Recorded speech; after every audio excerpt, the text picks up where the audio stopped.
Well, hello, everybody. Welcome to another live version of Phenomenal. I am incredibly excited and very proud to welcome the one and only Kamran Pasha to the show today. How are you doing, sir?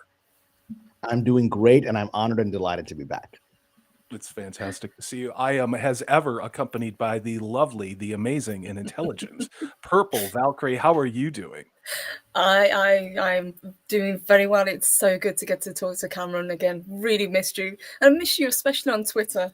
Um, Yeah, Cameron I, is I miss on Twitter. absolutely I used to post all these lovely ladies, but you Twitter do. decided that Twitter decided that was spam, and they got rid of me. Let's call out. We've got some fantastic people in the Oh, chat. We have Sultan Al Fahim. Hail to you. We also have Wajid Leaky Ashrafi Riza. You're gonna have to Frisbee, correct me. Frisbee. Yeah. Rizzy, there we go. We have Brandon the anime guy. As ever, it's Oh, great good to to see see Brandon. you. Dark Winter, wonderful to see you. The one and only Flaccid Phoenix, who I worked with last night.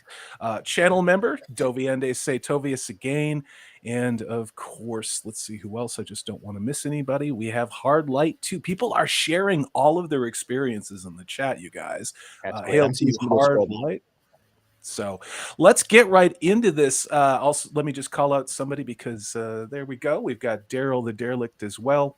And then, of course, in closing, we have Zakniv. Okay, you're going to have the Zaknivn It looks Shrifi. like Zakla Fame Shirafun or Thank you. Shirafune, depending. Forgive me if I'm mispronouncing it.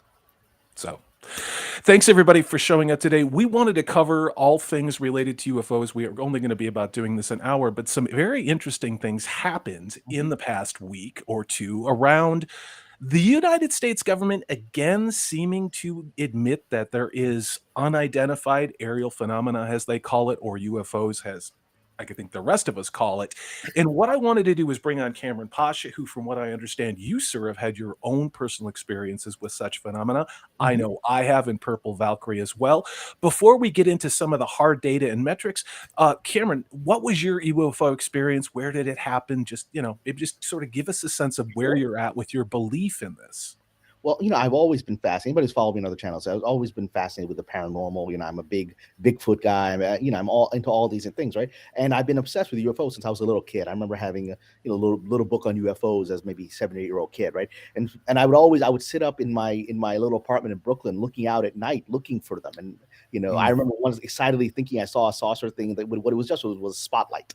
I'd never seen like a fully spotlight in the sky, right? Yeah. And so, but I saw the circle in the clouds, and I was freaking out. And then I eventually realized it was a spotlight, like a Batman spotlight.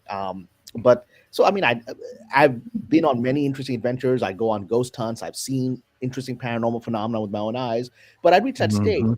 that I wasn't ever actually going to see a UFO, or I guess UAP is the new term. But I'm an old school Right. Generation X. I'm Right. going to go UFO, and I Same never. here. Yeah, I'm not. I never expected to see one with my own eyes. Even though I've had other experiences with like ghosts and other phenomenon, right? So it was 2019, so 3 Mhm. years ago. I was in Chile. I was in the Atacama Oh. Desert of Chile. I was there because I had arranged this several years in advance.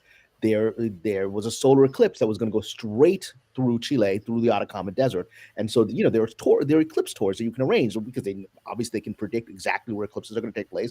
And so Mhm. this travel company had arranged a tour of Chile and to be there for the eclipse. And I was like, I've never seen a solar eclipse in my life. I've got to see this. And so I made those arrangements maybe 2 or 3 years in advance. And I was then able to go. And so I spent some time in Santiago. I fell in love with Chile, beautiful country.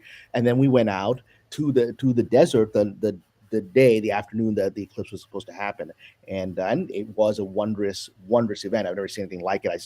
I will never forget actually seeing the eclipse with my own eyes. Right, it really is. It is breathtaking. It's beyond what you see on looking at photos or video images of it. And so that in itself was supposed to be the height of the whole experience. Right, see the solar eclipse. Wow, it's incredible. Eclipse ends. We're out in the desert for another couple hours. We're gonna just hang out there, have lunch or whatever, and then we're gonna head back to Santiago. And we stayed there until the sunset.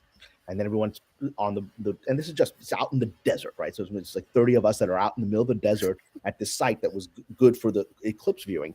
And then the sunset, we were all gonna go back onto the bus and head back to Santiago. And so, I was about to actually I was back in the bus, and for some reason I think I forgot something out on the sand. So I thought I'll go back out and get it. So I stepped back out of the bus, and most people at this point, maybe the vast majority of the people were already on the bus, right? And the interesting prologue to this is about an hour earlier, I've been having a conversation with some of the people about Atacama, which I was familiar with, because if those who study the UFO phenomenon or watch Ancient Aliens know that Chile is actually the highest number of UFO sightings reported in the world, Chile, right? And the Atacama Desert in particular is the highest concentration of these events on the planet, to the point that, and we'll talk about how the US government handles it momentarily, but the Chilean government has essentially set up an open X-Files unit that the government is very open about. They have an investigative unit inside the government that you can submit reports to that doesn't have the same approach that the American government at least had for most of the past few decades, which these aren't real.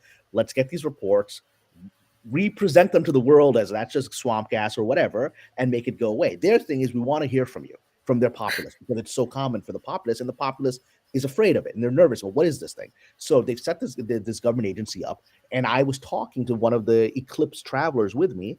I said, this area is famous for UFOs, right? He's like, oh, that's cool. That's interesting. I just dropped that out there. The reason I say this is there are people who have studied or experienced this phenomenon who claim that there's a psychic element to it, that almost that they tap into your mind and they react to it. Because and I'll go into my theories as to what this phenomenon actually is. I don't necessarily think it's from another planet. I personally think it's interdimensional, which relates to consciousness, but we'll get to that, right? So I just threw that out as a statement. And then so an hour later, I'm getting back off the bus to find what I was looking for. And there was only two other people still out there. And the moment I stepped off the bus, I said, what the hell is that? Literally the moment I stepped off the bus, my body reacted. We have this thing where your body reacts before your mind can. So I had this visceral sense of, I don't know if it's fear, but it's more like awe. My body reacted to something I was seeing. And then the words came out of my mouth, what the hell is that? So there in the desert plain above us is this incredibly bright light. It was like a strobe light, but it was incredibly bright, about 100 feet above the plain. And it was incredibly bright red. I mean, this is the desert. There's nothing there. And what time of day was this? Was this dusk, dawn? This is sunset, and so we're still in twilight. The sun is set, and so a couple of stars are out. This wasn't a star. This was a glowing orb. I mean, I can't guess the physical, because depending on the height of it, it was just it wasn't a star. It was like a large circular orb, right? Very bright, and it was brighter than anything that should be out there, and there was no sound whatsoever, right? So, and I'm standing there, and I'm gonna go, what the hell is that? And the other two that are out there look up and they go, what the hell is that? And we stand and look at it, and it's bright red. It's floating above us, and it's making no sound at all. And that's one of the things that people talk about phenomena that even a drone makes a sound. I mean, I'm here in Santa Monica by the beach, and people are flying drones, hundreds of feet in the air. You can hear the motors, right? So there's no sound, and this is a desert, so there's nothing blocking out the sound, right? So we're like, there's nothing. It's just like this luminous light that's above us. And so it's red, and then suddenly, and it's not flashing, it's just solid light. It's solid red, then suddenly it's solid green. It's just changed color, but it's not flashing, right? Like an airplane. It's just the whole light itself was solid red. Then the orb suddenly becomes solid green.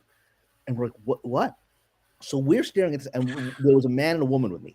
The man, I hadn't really talked too much on this trip. He says to me, I'm a pilot. I'm a professional pilot. I've never seen anything like that. He says to me, there's no collision lights, because the FAA and of course internationally, collision lights, and you know have to have it. If they're not blinking, you might mistake it for a star. Yes. Bingo. And so you need blinking lights, right? Otherwise, you don't know something. It's a beacon, and there's no the whole thing's a beacon, but it's not blinking. But he's just looking at it, and just the physics of it. He's watching it. He's like, "There's no sound. This is not just a light; it's an orb, right?" And he's like, "This is not an airplane. This is not a drone. This is not a helicopter. It's none of that. And this is coming directly from an actual professional pilot." He's saying that to me, and it's coming out of his mouth because he's staring at it and all. And the woman we're all mouth agape, right? Because it's so bright. And so we look at it, and it's in the sky for another maybe 3 to 5 minutes, just solid green. And we're just standing there, almost mesmerized, hypnotized. It's not really moving, but it's not perfectly stationary. You can see it sort of jiggling a little bit like that. So you can see it's like positioning itself. So it's not It's definitely not a star because it's doing that, right? You know, and so, and then finally, after about 3 to 5 minutes, we're standing there. It's hard to tell time because you're almost Yeah. hypnotized by this thing, right?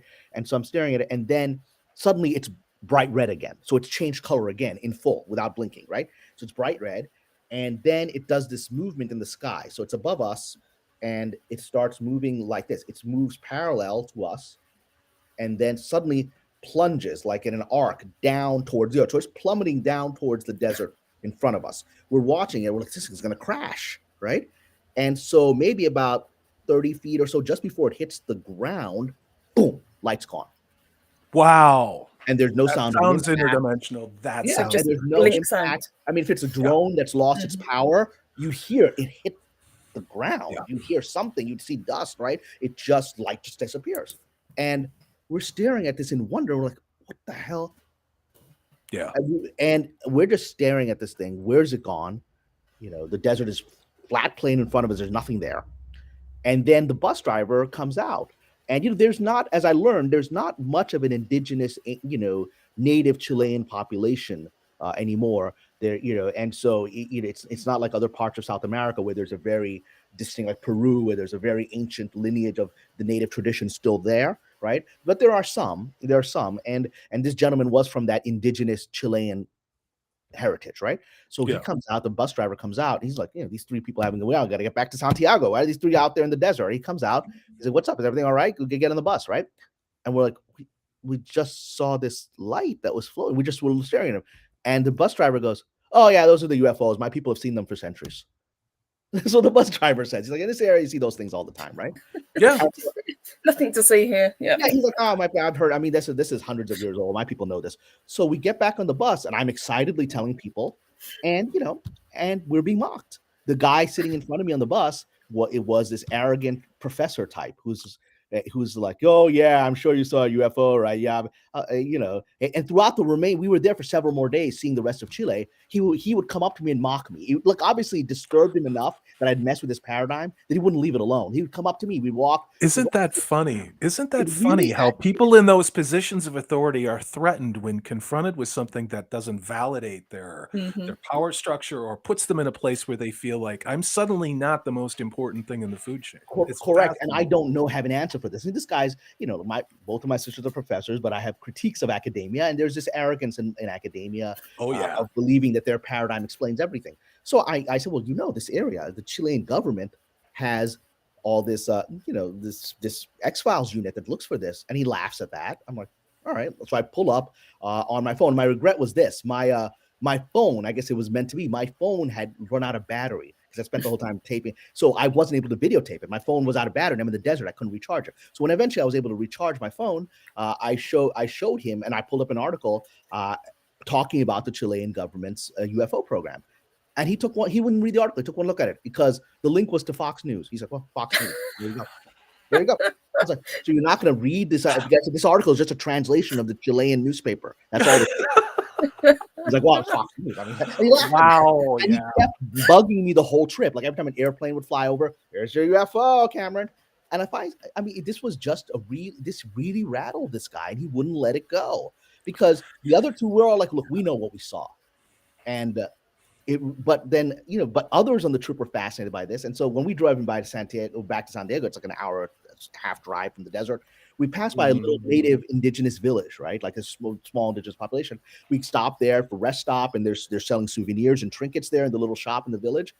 And guess what the trinkets are? They're all UFO trinkets. They're all little gray alien trinkets because that's so common that the people sell that to tourists in the area. He bought him one as a gift to take home with him. I didn't even need that. A friend, one of the other bus drivers, one of the bus passengers bought one for me because, hey man, you're selling these. So that was there, and this is before the UAP reports came out in the New York Times. And I've always wondered what that professor, I'm sure he's still mocking it, but when that started coming on the front page of the New York Times, he's one of those guys, if it's not in the New York Times, it's not real. It's not in the Washington Post, it can't be real. What's in the Washington Post? Well, I don't know, whatever. I mean, But so I'm sorry, I told a long time to tell the story, but it was life-changing for me because I felt like it intended to reveal itself to the three of us.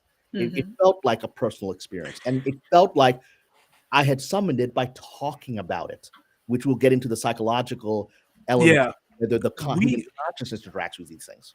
We've talked about that in previous phenomenals where it's almost like there's another part of our sensory capacity that, in my opinion, because of what happened 11,600 years ago, whether it was a mass coronal ejection or a massive impact that changed the climate of this planet, that we as a species went very, very close to the edge of utter extinction. And of Oh yeah, course, I'm and the referring. pre-existing civilization vanished.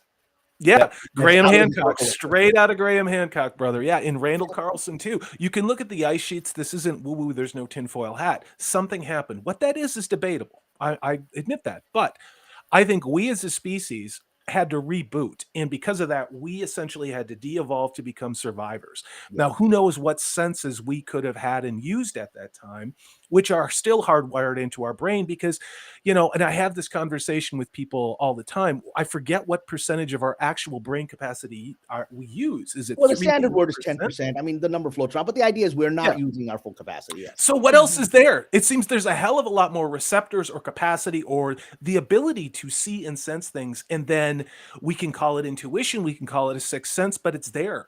And your experience sounds a lot like because you were open to it, because, is it an evolutionary thing? Is it a epigenetic thing that has been passed down through countless generations within your family? Who knows? But some people seem to have this ability to see or sense things that others are completely tuned out on. It's not just aerial and UFO phenomenon. It's also emotion. It's sensing danger. It's other things like that. So I don't think you're far off base at all. And I actually agree with that take a lot. So well, the other thing that may be interesting that, I mean, I can't confirm it because it didn't, only 3 of us saw it.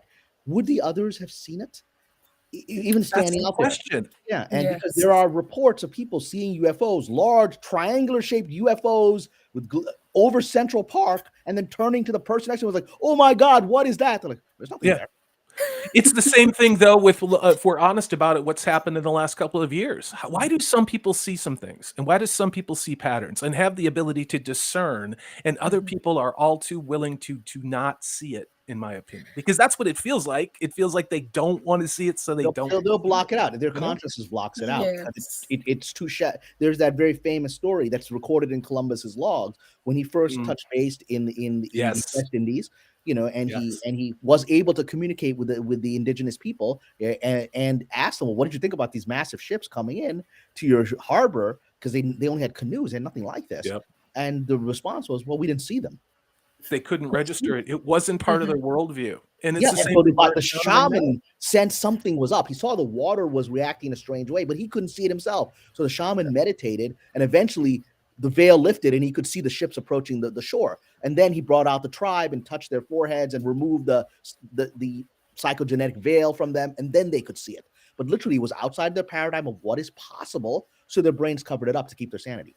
And I think this is true with a lot of paranormal phenomenon. People who say they see Bigfoot and they see multiple times, and people who have seen ghosts, for example. I think there's only a certain select percentage of the population who would be open to seeing ghosts or shadow people, anything like that. So the rest of the population, if they don't believe or if they absolutely refuse to acknowledge the possibility, I don't think that they would ever see it. And you could probably sit them down in front of it and they still would refuse to admit that what's there in front of them is real. I mean, they literally, and they're not lying, they can't see it. There's people that choose to interpret events differently. There's people that there's no event. What are you talking about? Which brings us to looking at things metrics. And I always love good stories. I love when people share their experiences. So thank you for that, Cameron. I know I've seen what I've seen, really, and it's fascinating. I wanted to focus on the United States, but now I really want to look up Chile. I know from watching, let's say, other shows that people have talked about Chile quite a bit. I think it would be fascinating to see where on the desert that was and get more of this, because I would just love to do like a 5-minute video on your experience, Purple Valkyrie's experience. My experience was out in the middle of the Salish Sea in southern British Columbia, northern Washington State. I used to live out there in the Pacific Northwest. I was on that's Bigfoot territory. It's already in a paranormal area. But I saw something, and this was the middle of the day on a whale watching tour that looked like, you remember the old Skylab from the 70s that we had up in space, that junky looking thing? That was about 2,000 feet above the Salish Sea, above this salt Whoa. water in the middle of the day. And it looked metallic to you? It looked like an actual craft? It looked like a platform, and it was Okay. suspended in air like it was on a pole. It wasn't moving, no sound. It was just there, and no one else on the whale watching tour saw it. One other person looked through their phone and is like, "Oh, that's weird." And I was like, "I took a picture, and now that picture's gone for some reason off my phone, and I don't understand where the hell it went." But that was one of the weirdest experience because it wasn't that saucer. It wasn't a glowing light. It looked metallic. It didn't look man-made though. It just, I don't know. It's hard to describe when you don't have the evidence and when you just bring it up. But to see something like that in the middle of British Columbia, where a lot of people have seen a lot of things up there, a lot of different UFOs, that was my personal experience. But Purple Valkyrie, what about you? Have you ever seen a UFO before I get into this data on UFO sightings? I haven't been lucky enough myself to see one, but I have had quite weird kind of experiences with the paranormal.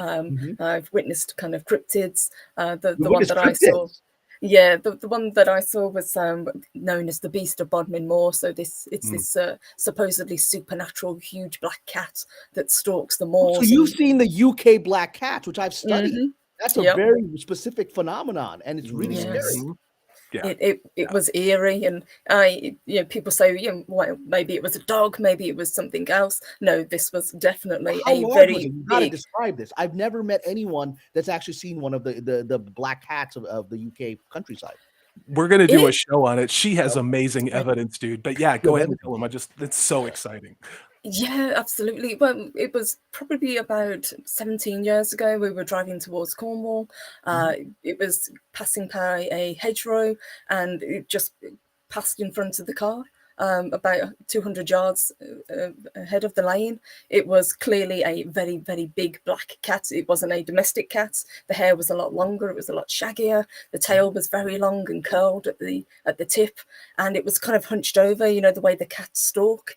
So whether it was stalking a rabbit or whether it was just trying to get out of the way of the traffic, the car that it obviously heard coming. But yeah, it didn't turn. It didn't look at the car. It just crossed in front and through the hedgerow and off into the field beyond. And you don't have panthers in the UK? We do not know. The only type of wildcat we have is a very small indigenous cat to Scotland. It's almost about the size of a domestic cat. But no, we have no large predatory cats. We don't have puma, we don't have mountain lions, we don't have jaguar. But what we do have, or what we did have, was in the 1970s, the Dangerous Wild Animals Act was enforced. And up until then, there were a lot of private collectors that had these large cats as pets.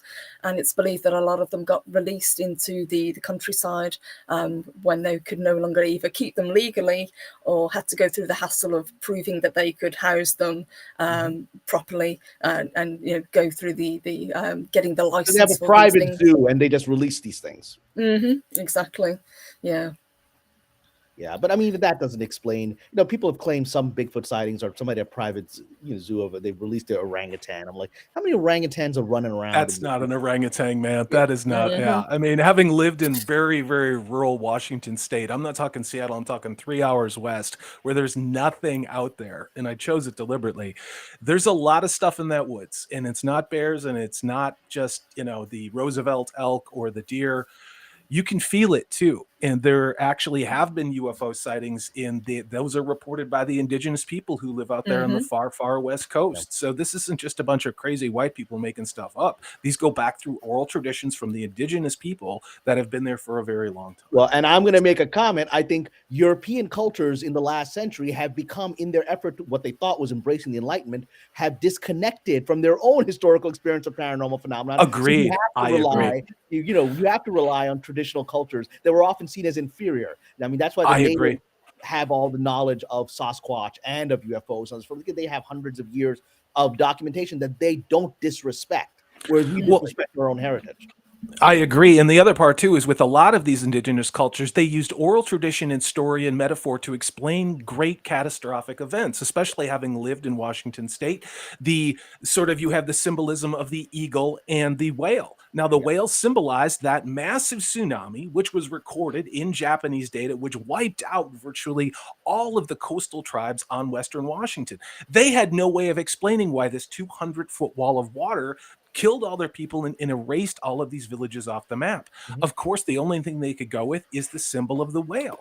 And it's like, for how many generations did these academics dismiss firsthand accounts because they didn't know how to translate the story that was right in front of them? So Well, I exactly, agree because with you, we and this links to our discussion of paranormal phenomena, UFOs, and mysterious cats and all this, which is that in Western societies today, since the Enlightenment, since the last 2 centuries, let's say, we've done incredible things. We've built up all this incredible technology. We've gone to the moon. We can argue whether we've gone to the moon. I think we did, but but we've done this incredible technology, right? And but there's been a sacrifice. What we did is we sat, that's all what the left, it's called the right, that's the left side of the brain. The left side of the brain is the right, rational, scientific, logical. We really enhanced that and completely deteriorated the right side of the brain, which is the intuitive, the artistic side. That's where this phenomenon intersects with, because we have discounted that perhaps the larger part of reality does not actually follow the logical rules that we create for this world, right? It's what you study of quantum physics. There's the material level reality, which appears to follow the laws of physics as we understand them, and there's a subatomic level reality, which is the universe. The subatomic reality is infinitesimally larger, which doesn't follow those rules, and so we disconnected from that. And the intuitive side is a side that allows you to connect to it, and we just ignore that side. Yes, and that's where we get the arguments with are these extraterrestrials, or are these interdimensional as well? Yeah. Exactly. Let me get to this super chat from Taker610. Good friend of this channel, gives us $2. Says, Corey, 3 hours west of Seattle is in the ocean, man. No, it's not. No, it's not. And I didn't factor in traffic. Oh, I mean, and I'm not going to, okay, if you take the ferry, you get off, Bainbridge, let's just say it was west of Port Angeles. If you know what I'm talking about, then you know what I'm talking about. But hail to you, Taker610. So I can play that game all day long. We can do this. But thank you. It's great to have you here. It's like parts of America where Canada is actually technically south, because the Canadian border wraps around in a certain way. Let me shout out, we've got our good friend Sileb Duel here. Brother, we have got to work together. We're playing tag. Just tell me when. We'll figure it out. It's great to see you. If you haven't subscribed to Sileb Duel, check him out. He's always on top of all things DC and comics related. For $3, says, hail, finally free for your spooky shit stream. Well, hey, we're glad to help you. I know this is not your favorite subject, and we've got a really good guy who I actually appreciate Cameron's take on spooky shit quite a bit. So hail to you, brother. It's great. Well, it's what I can talk about now, because I'm known to talk a lot about my Hollywood. I'm at least working screenwriter, but for a lot of professional reasons, I need to be careful about some of the things I talk about right now. But my bosses are going to be good with this. So I just being wacky artist. This is more fun. Yes. He's not revealing terrible truths about the industry that we don't want out there. Let's go ahead and look at this real quick from a United States perspective. This is a heat map of where the most sightings of unexplained aerial phenomenon, or as Cameron said on Gen X2. What do the colors mean? How does this work? So the colors, the more orange it is, means the more sightings there are. There is actually a key on the right side, and I'm going to get there. So this, if it's orange, that has the highest sightings. If it's blue, it has the lowest. So here we go, looking at Washington, Montana, Idaho, Wyoming. These are all apparently large areas of UFO sightings on the West Coast. On the East Coast, it would be up near Canada, Vermont, New Hampshire, Maine. Interestingly enough, Connecticut, a lot of UFO sightings. It's a very small state, and I don't know. It's just weird to me. And of course, Hawaii, out in the middle of the Pacific. I think you're, of course, going to see Hawaii. Yes, I mean, I've been to Hawaii many times. I've studied like the Huna spiritual tradition there, and I mean, UFOs and other worldly beings are certainly part of the indigenous lore, and so there's a lot of UFO sightings in Hawaii, particularly off the Big Island where the volcano is most active. Going by that map, I was surprised that Texas was blue. I would have thought Texas would have had a much bigger percentage, considering the size of the state. I thought that was fascinating. I did too. It's really interesting because I have looked at a lot of local Texas sightings, and a lot of them are, to be honest with you, made up. I don't even bring them on the show because I'm like, that dude put a flashlight on a drone. Come on, I'm not going to report on that. Well, but there is the famous sighting 100 years ago that was reported in the papers of in Texas of a airship that crashed, and they buried the occupant in the Texas cemetery. Yeah, there's historic things that occurred, most definitely. It's just current year. It doesn't seem that a lot of people are seeing things that are very credible, or they're just not being reported. To be honest with you, let me. Oh my gosh, we got to. Thank you very much. And sorry to blot you out there, Cameron. We have a $50 super chat from Carlos Batista. Woo! Thank you. Thank you very much. He says, I remember seeing a UFO in middle school. It was in morning. We students were waiting to get in the school, and I remember my friend asking, what was in the sky? It looked like a great gray triangle. And this was the time where smartphones were, I've got a, I don't know, Purple, if you have that. We're I've got starting to come out.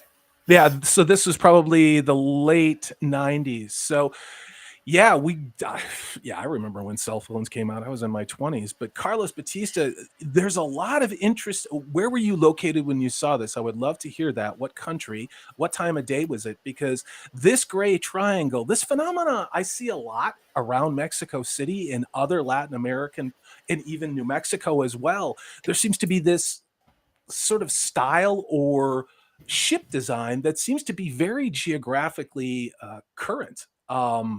I don't know. What is your sense in your own explorations on that, Kamran Pasha? Do you see more regional, I guess, shapes that are described, or is it kind of all over the place? And hail to you again, Carlos Batista. Thank you very much. And thank you for sharing that. You know, I mean, I'm not an expert. I'm just as much of a fan as everyone else. So I read the literature. You know, it does, as far as I can tell, and there may be scholars or UFO researchers who have more data. This seems to be very unpredictable and arbitrary. Again, that whole sort of intuitive side of our mind. These things don't seem to follow the exact pattern. There is a wonderful book about, because you mentioned the triangle shape, which is one of the most predominant shapes. It's actually there's a wonderful book on there. UFO. You can probably get Amazon or Barnes Nobles, which is Triangle UFOs, a history or something like that. That's the title. If you just look up Triangle UFOs on your search engine, you'll find it. And it's a UFO specialist that looks at that shape. And there's reports of that going back into the 19th century and earlier. So we're not talking about somebody misunderstanding an airplane in the 1850s, but it's a very specific. It's the same triangle with the three lights. I mean, it's being recounted in a newspaper article from 1870 or whatever. So that phenomenon to me is fascinating, because that is a very distinct kind of thing, which is, you could argue that saucer-shaped crash is misunderstood misunderstood cloud, this or that. Triangle shape is not something naturally found in nature, right? And and the descriptions of it are very standard. And there's actually now even some photographic evidence. They seem to be difficult to photograph. And so we've got that. But, you know, the one thing I will comment, like Valkyrie said, about what's surprising to me about that graph that we showed, or that map that we showed, is the California is blue. That may be true for much of the state. I will tell you, I live in Santa Monica, and Santa Monica has one of the highest. Santa Monica is right by the beach, right? It's the furthest end of Los Angeles. It's the ocean, right? That has some of the highest reported sightings of UFOs in sort of the West Coast and perhaps in the United States. And, you know, we're a couple of miles off from Catalina Island, which actually has quite a bit of UFO activity that's been documented. And it's very strange stuff. In fact, you know, some of those UAP videos that were taken, I think it was the Nimitz, but some of those that were released at the times were off Southern California coast. And there's a lot of talk that there might be a base here. The Google Maps has found this bizarre, you know, in Malibu, maybe like a few miles up my home, right? On Malibu, they found, you can see it on Google Maps, that apparently there is some kind of underground structure that's very large that looks like a rectangular hangar. And they've sent down submarines to check it out. And they come back and say, well, it's a natural phenomenon. But I've seen some of the videos of the submarines that went to check it out. I was like, you don't get perfectly rectangular jutting outlets with like pillars naturally forming underwater like that. That's a constructed object. You just don't want to admit what you're seeing with your own eyes. It's the same thing off the coast of Japan. They found with all of those submerged steps and temples that were under the water. They're saying that's a natural occurrence. There is no freaking way. And then at also, it seems like they have more faith than we do. It's just like, look, this is not these, straight lines don't exist in nature. You're telling me nature happen to make straight lines and all these things because you can't face it. Yeah. I mean, and again, we're jumping all over the place, but look at the Sphinx. I mean, water erosion happens over time. Straight lines do not like staying the way they are. They become rounded over time. And so whatever that is, was made out of something of a particular composition that was meant to endure. And that's why we're seeing it that way. Let me get into this article. This is what I found fascinating. We all knew that there was this UFO report that was put together after what happened with all of the Tic Tac UFO evidence that we saw from the Nimitz that Cameron just referenced. But this report, this will shock you. The United States government actually didn't tell us what was going on. And this was published in June of 2021 under the Freedom of Information Act, and it is actually unspectacular. So we got a head count of how many things were not reported on, but this is the kind of stuff that was in this report. It is a lot of what we've seen for forever. Look at how redacted this is. This is literally pages of the report entirely redacted. And I mean, I don't know how you draw anything of this. There are multiple pages like this. Now, Black Bolt did receive a 20 or a 17-page report on it. It's the same state though. They literally have blacked out countless pages of this stuff. And then of course we get what happened a week or two ago with it, to me, I would say it was insulting with them talking about what was going on with the UFOs. And, people will say, well, it's better than what we got. At least they're admitting it's real. But are they really admitting that it's real? I was seeing they're so far behind culture. I mean, they're so far behind where civilization is that, it's like when they say, well, the UAP report comes out and says, well, we have these several dozen incidents we can't explain and further research needs to be. It's like, look, man, we're all past this, man. We're all past this. We've all accepted there is a phenomenon here. The majority of us, maybe not that arrogant professor on my bus, but I would suggest he's now the minority of society at this point. But Cameron, do you think part of the reason these so-called experts, especially those who I would categorize as technocrats, they don't like having their superiority questioned or their order or their self-imposed sense of order and importance in the universe? Like if they can't explain what something is, do they have to right now? We're living through the period of Galileo and Copernicus again. We are Galileo and Copernicus. With the last decade or the last couple of years have shown that we have essentially a priesthood that controls information. And part of it is for power and part of it is for their own sanity. Like that gentleman, he can't handle not anything existing outside of his paradigm. And that's exactly what Copernicus dealt with and what Galileo dealt with, right? It's just like he's dealing with a priesthood that can't handle an explanation of the cosmos that is beyond their paradigm. But that cracks because reality won't leave you alone. Yeah, absolutely. And in the case of Galileo, we know what happened to him. I'm going to welcome Sil in. Sil, I'm going to continue my point real quick, though. But in the case of Galileo, they were so afraid of what he said because Galileo said the Earth wasn't the center of the universe, that everything else didn't turn around our tiny little planet. And he could prove it with his telescope. Copernicus was using mathematical equations. And that was a threat. He said, like, just look through this thing. You'll see. You can see. It was such a threat to the technocrats of that age, being the Catholic Church, that they locked him in his own tower for the rest of his life to prevent him from repeating what he said. So made him into a pariah. And there we go. What's happening now? I think we're on the verge of a lot of important discoveries, and I think there's a lot of, I would say, people that are very entrenched and have a lot of very old money and go back a long ways that want to make sure that we don't make this next leap that Cameron's talking about. Let me get to this super chat from Carlos Batista for $5. And this was his referring to seeing a UFO as a child. He said it was in Pennsylvania at 6:30 in the morning. And by smartphone, he meant our candy bar, the usual thing that we all have now. They weren't available yet, so everybody had flip phones. And everybody remembers the camera on the flip phone. You were better to just, use a Kodak, in my opinion, back when you still had film to shoot. So hail to you, Carlos Batista. So Pennsylvania, 6:30 in the morning, that's when you saw a triangle UFO. And that's the thing. What are these things? given this time, were these some of our stealth fighters? Were there some of our stealth bombers? What the hell is this? It's really kind of crazy. Let me get to this super chat real quick again from Taker610. He said, I should know better than my Pacific Northwest. I should know better my Pacific Northwest geography. I grew up in Portland. Or you just admitted you grew up in Portland? Okay, I'm not going to judge Taker610. At least tell me you did a short stint as a sheriff of Forks, Washington.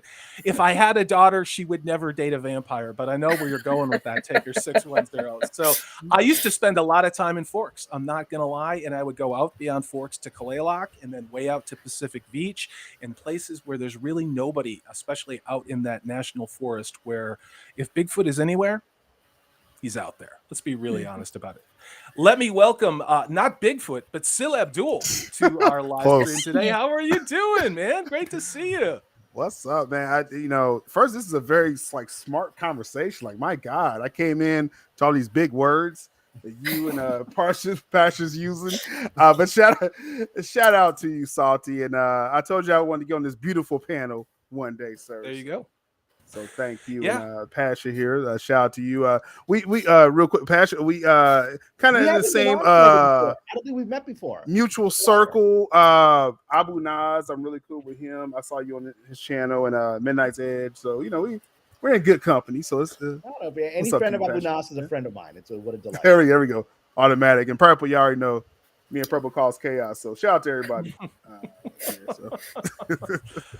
Let me get back to this article, and we will and then we'll go into some of the video evidence. So obviously what we're looking at, they had this dog and pony show, in my opinion, in front of the Congress, and this was the first true UFO government meeting that occurred at this level since the 60s or since the 50s, I believe. When they started, they were still talking about Roswell and Project Blue Book and all the other things that went on. I got to tell you, I see some of the politicians involved in this, and I really don't put a lot of credence into what they're saying, but it is interesting that they did trot these things out. We had a lot of spy organizations, the military, and they came together to talk about what are over 400 unexplained sightings, not by civilians, but recorded by the United States military. And we've all seen the Tic Tac UFO video. There's, of course, the famous footage of the Reagan. Kamran Pasha, you talk about what's going on off the coast of Santa Monica. Let's not forget San Diego, major military base. You have nuclear subs, attack subs going in and out of there all the time. A lot of sorties occurring with aircraft carriers as well. So they had this meeting. I was not impressed with what they showed us, to be honest with you. I'm going to pull some of this video up. Before I do that, did you guys watch any of this coverage? What was your take on these government meetings before I start showing you some of the video on this?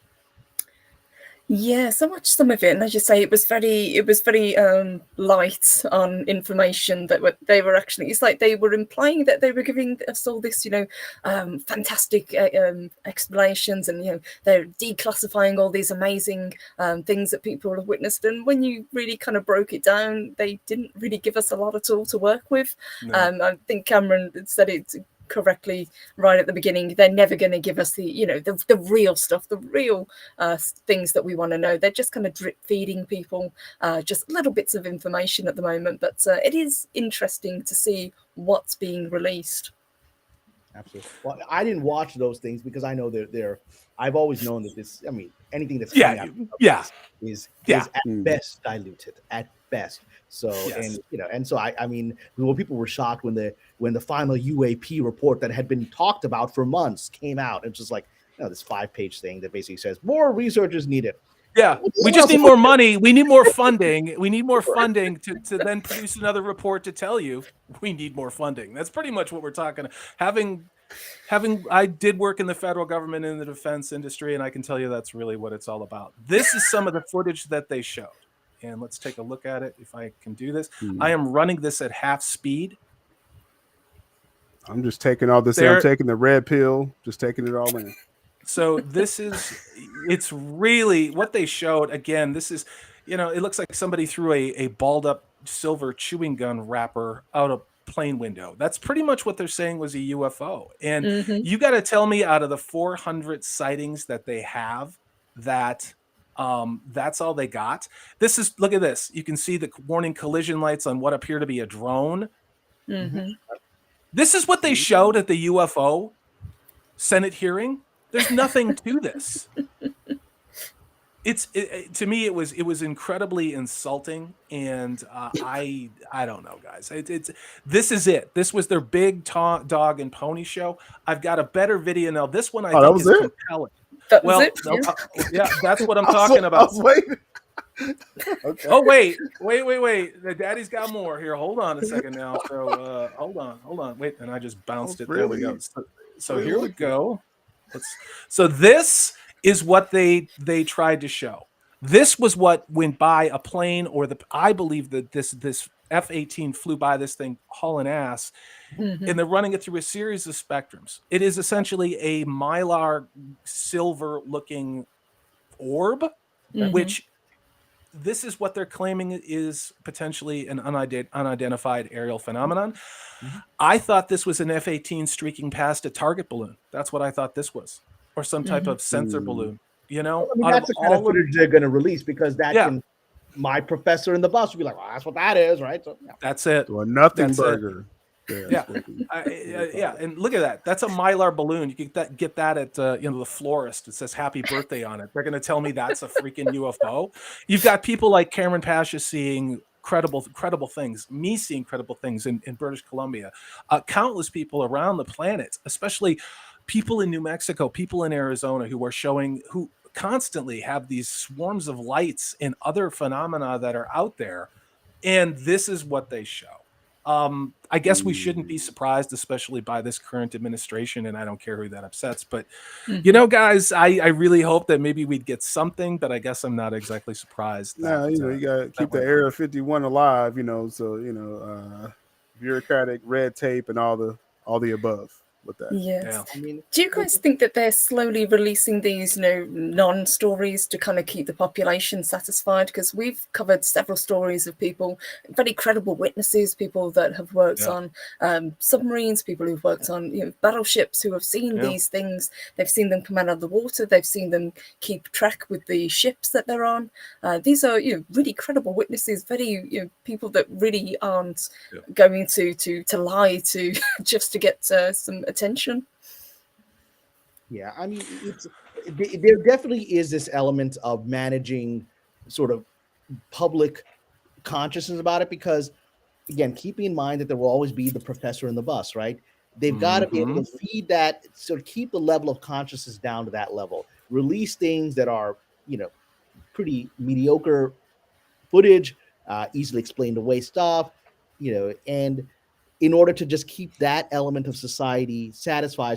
I actually think when they say that the government fears that there will be social unrest if we reveal the existence of aliens or interdimensional beings, whatever these things are, right? It won't come. Social unrest is not going to come from people like us. It's going to come from the professor. That professor was going to go torch the 7-Eleven because he lost his mind, because he can't accept that his reality isn't as limited as he wanted it to be. It's those people in those middle management, upper middle management positions who maybe have too many degrees and not enough practical experience, who are trying so hard to get to this next level of subject matter expertise, of bureaucracy, and their worldview is predicated upon all of these constructs. And I know I'm making a very broad, unfair generalization, but it's a fair generalization. I'm 50 years old, and I've worked in state government, federal government, a lot of different corporate structures, and people don't want to have their worldview challenged, because they're the top predator. They've got the Porsche, they've got the trophy wife, they've got they got all the life answers figured out. They don't need to have ET coming out. Even if they don't have those things, they have security in knowing their world, right? Like that professor, he wasn't exactly a Casanova dude with a trophy wife, right? He was like shaggy haired, crazy professor, right? But he has the security of being in the intellectual elite. That's why his contempt look at the Fox, very fair, right? Very ignorance is bliss. Yeah, exactly. So he's an intellectual. 7-Eleven though. I'm sorry. What did you say? 7-Eleven though, of all places, 7-Eleven. Well, no, dude, not a bank or something. No, but they'll set. It's mostly peaceful. It's mostly peaceful. No, they'll set fire to 7-Eleven. That professional set fire to 7-Eleven exactly for class reasons, because it's a way. Once you take away his intellectual superiority over dumb people like me, little brown guy from Pakistan who thinks he saw a UFO. Middle finger 7-Eleven. Yeah, and he's gonna set fire to he ain't gonna be setting fire to his alumni, to the alumni hall at the university. He's because it's a class thing. It's the intellectual superiority. They're going to take it out of people that have shaken their sense of superiority.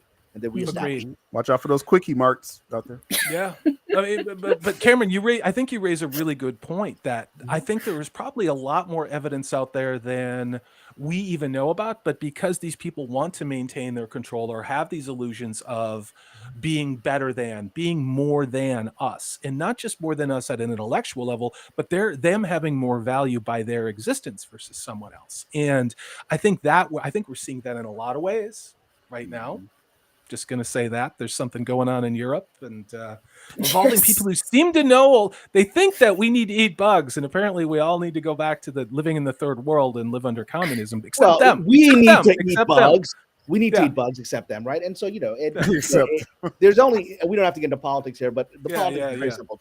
There's lots of words for it, ideologies, this ideology, that ideology, communism, socialism, Marxism. There's hundreds of all these, all these ideologies. There's only two forms of government in history. There is, there's really only one form of government history, which is feudalism. It's always a small group of people that own everything, and you get to serve them. That's how the world always works. And there's been people that try to free us from that, but that's what and you can use any ideology or politics, left or right. It's always feudalism, and that's feudalism around the UFO phenomenon, right? And it's all feudalism. Let me get to this super chat. This is from Wajid Leaky Ashrafi Leaky. What's up, man? Hey, Leaky. For 5 British pounds says, "Hey, do you know anything about the Sphinx in Balochistan, Pakistan?" I'm going to let's go ahead and we'll ride this one out. Do you know anything about this, Kamran Pasha? Do you know about this Sphinx? I'm not familiar that there's a Sphinx in Pakistan. Obviously, there's Mohenjo-daro, which is this remnant civilization that archaeologists can't explain, right? Because it seems to at least several thousand years old, and it seems to have been destroyed by essentially a nuclear blast. I mean, the melt glass and the microspherules. Yes, I know what you're talking about. Radiation in that site, and maybe it was a comet that exploded and essentially created a nuclear wave, sort of like what might have happened at Tunguska. It might have been UAP. It might have been a meteor. But it is one of those. So I'm from Pakistan, and there's a lot of stuff there people don't realize. Because Pakistan is very much the area that we call Pakistan is very much a intermediary area which connects Asia, connects Middle East, Asia, Central Asia, China, and so it's an invasion route. And so all these different cultures come in all the time, and there's a lot of interesting phenomenon there. It is a very mystical culture. Like I said, I'm a Sufi mystic, and Pakistan is very Sufi, and so there's a lot of the idea of jinn and these spirit beings are very much part of the culture because people experience them. The other thing is there has been so much new research on asteroid impacts, and some has come out in the last 24 months that I am only just learning about, including impacts of villages that were in Pakistan. And they're finding these remains of things where these villages were vaporized, and they find them buried under all this rubble, and they are burned so fast. And people died instantaneously. So and so this isn't like woo-woo crazy. They're now substantiating it just in the same ways that we're seeing the ice cores in Greenland, with them tracking about what happened with the change in climate due to something that happened 11,600 years ago. Also, that area of the world looked very, very different before we had the glaciers almost instantaneous melt after the last ice age. That area of Africa, that area of the Middle East and the Mediterranean was a very different climate and had very different species of animals, and not only that, but also jungle and much more green than it has now. So it is fascinating. It really is. With the South Pole, it's because it said that the South Pole was actually tropical before it was taken over by the ice. What about you, Sil Abdul? Man, have you ever seen a UFO? Where are you at with this, brother? Let's get to you real quick, because I don't want to leave you hanging. I want to hear about Sil. I just suck on the same. I mean, I'm glad Leaky sent you this question and not on my channel. All right. Much love to Leaky out there. But you know what? I think if I had an experience, who knows what all really was seen. But it was kind of one of them general things where you think something kind of hovering in the sky. Are we near some kind of, secret army base or not? Or, it was kind of one of them in between things. But I've never had like quite the experience like what Purple mentions or other people where you literally can recount details. I was just like, it could be like that little floating light thing that you just showed a little bit, Salty, where it's like that could be some kind of strobe light or something. Who knows? Do I believe there's some kind of like existence outside of just what we deem normal? Yes, I do believe that. I mean, I believe in that. I believe in a spirit realm. I believe in something more than just like physical in a sense. So so I'm sure people have had these experiences. Not to get all biblical with people, but I think some of the stuff has been documented where they've had these type of experiences as well too. Yeah. So, I mean, we look at Bible's full of stuff that through modern eyes we could interpret as UAP phenomena. Right? Ezra, like people's like, was he tripping out or was he seeing? It was like, no, I think he really had that experience. It's just Ezekiel's wheel, it's all there. Yeah. Bingo. And not only that, but the Upanishads and talking what's going back to the culture of India and their representation of the Vimana. Like it is like these things are across theological lines. And when you start looking at any religious text has a work of literature, you have to also look at, well, what is it that they're saying? And it's not just Christianity, it's not just Hinduism, it's across the board. It's not just Islam either. It's like so this is part of who we are. Cultures have had like a flood experience, and so every culture. Yeah. The most common myth is the flood story. Yeah. Those across the board. What actually brings me to something that I know we don't have a lot of time, but I wanted to maybe tie it into, because I talk and write a lot about spiritual things and religion, and one of the critiques that interesting, again, in the mainstream media, you'll see these kinds of reports in the New York Times and Washington Post where you'll see these things like, will the existence of aliens proof shatter religion? I was like, no, I'm not going to shatter religion. It's going to shatter your secular worldview, right? It's going to shatter that professor, the arrogant professor who materialist worldview that you have. Every religion don't want to have to even adjust to it, right? Our Catholic Church has already come out and said that's not going to affect our faith, right? Exactly. We believe in jinn. It's part of the Quran. Open minds more than anything. Reality. I mean, so religious people already believe in things outside of the five senses. It's not going to affect us at all. It's going to affect the materialist worldview. Bingo.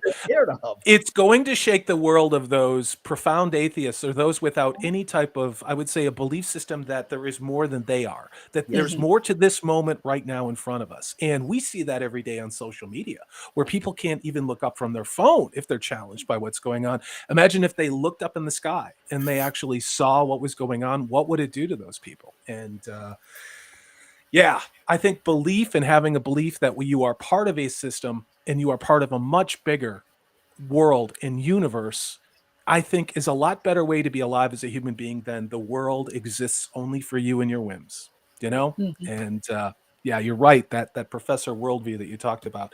We're hitting an hour. I want to be really respectful of everybody's time.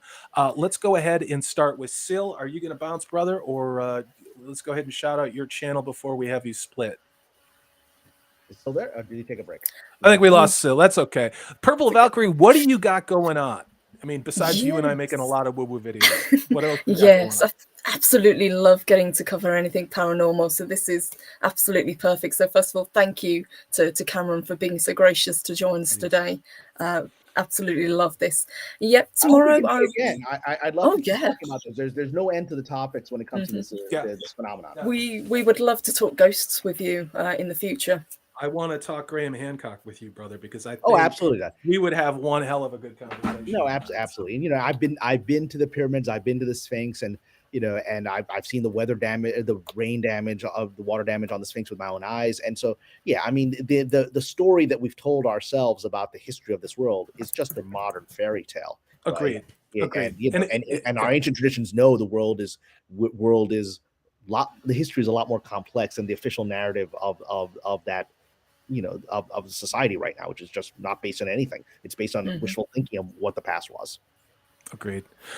Mr. Pasha, I am so grateful for you to come on this show. Why don't you tell people where people can find you, what you're working on, where they can look for you next? Sure. Well, the best way to find me, I'm not on much social media anymore. I still have an Instagram. So, my Instagram is just my name, Kamran Pasha, which I think you see on the screen, 72. You can find me there. Because I work a lot in Hollywood and I'm right now trying to get some work done. I won't be posting a lot of my controversial political perspectives or critiques of Hollywood. But Can't imagine why.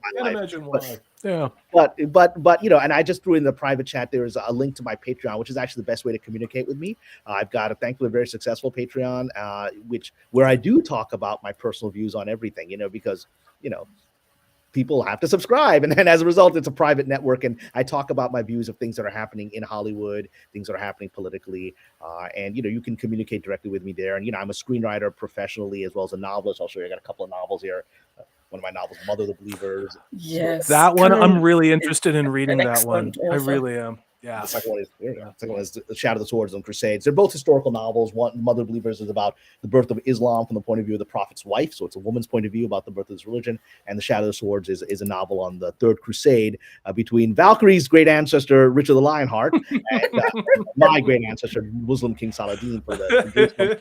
And so you can what I'd offer actually on my Patreon is that, I do have writing consulting services for those who are screenwriters or novelists or short stories, and you get discounted rates through my Patreon. And I've had about 24 people take advantage of that. And so far people keep can you give us more feedback? I'm pretty good at helping people get their writing careers moving a little bit. So that's my background. And, I threw a link in of my Patreon to the private chat. If you could share that with the rest of the group, that'd be great. Oh yeah. We put it out. I've had it on screen. So Sil Abdul, are you with us or did you get abducted by aliens, man?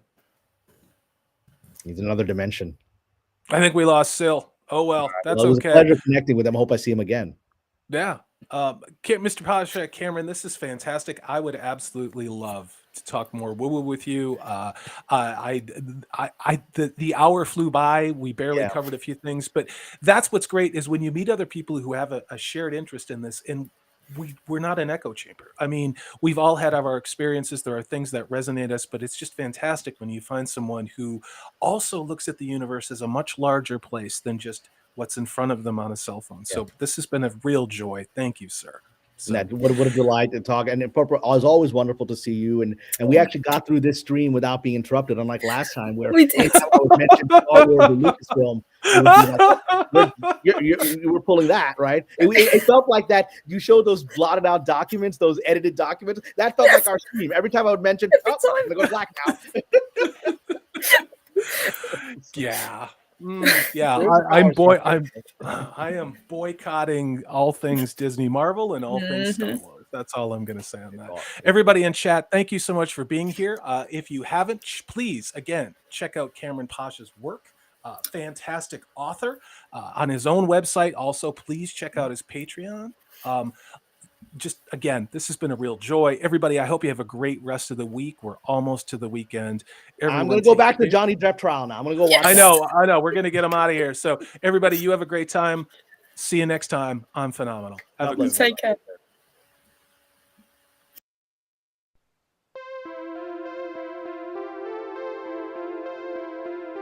As ever, this is Salty Texas C. I am Corey DB. Thanks so much for watching. If you like what you've seen and heard, please hit that thumbs up button. If you haven't subscribed, I'd love to have you on board. That way you know, and we have things like live streams, which we are going to be doing every Tuesday evening. Take care. I hope you're having a great 2022.